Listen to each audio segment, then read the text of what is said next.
Hello, my miracles, and welcome back to another episode of Coffee and Crime, episode 49, Roger.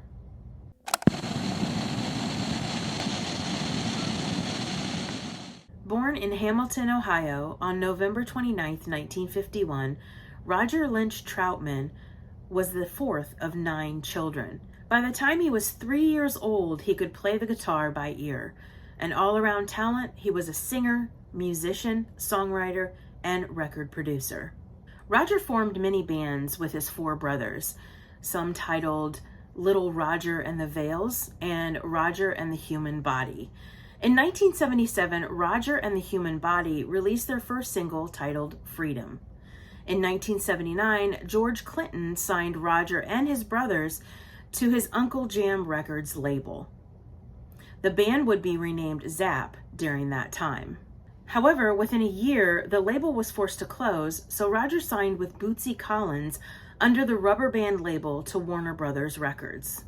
The self-titled Zapp record produced the song More Bounce to the Ounce, written, co-produced, and performed by Roger.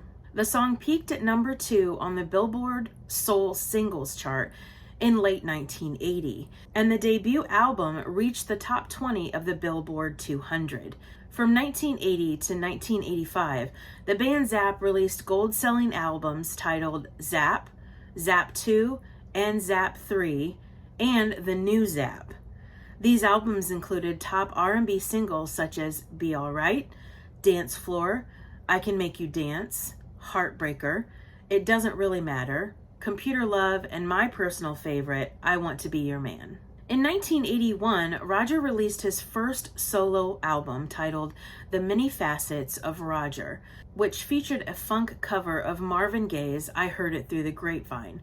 This remake went on to number 1 on the R&B singles chart, and the album sold over 1 million copies. In 1984, he released a second solo album titled The Saga Continues, featuring songs such as Girl Cut It Out, and a cover of Wilson Pickett's In the Midnight Hour. Roger's most successful album was released in 1987 and titled Unlimited. I Want to Be Your Man, which was on that album, rose to number 3 on the Billboard Hot 100 and number 1 on the R&B charts. Roger was known to make a custom-made talk box. This is known as the Electro Harmonics. This talk box is a device connected to an instrument, mostly a guitar and sometimes a keyboard. It creates different vocal effects. Roger's final solo album, Bridging the Gap, featured the hit Everybody Get Up. Roger worked in later years alongside artists like Snoop Dogg, Eazy-E, Dr. Dre, and many more. He also used his skill with the talkbox in California Love, made famous by Tupac and Dr. Dre. The last song Roger recorded was Twisted on Tech Nine's album. It was released 2 years after his death.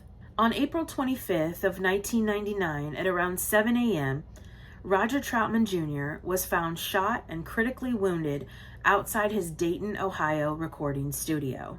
He was rushed to the Good Samaritan Hospital and Health Center, where doctors revealed he was shot several times in the torso.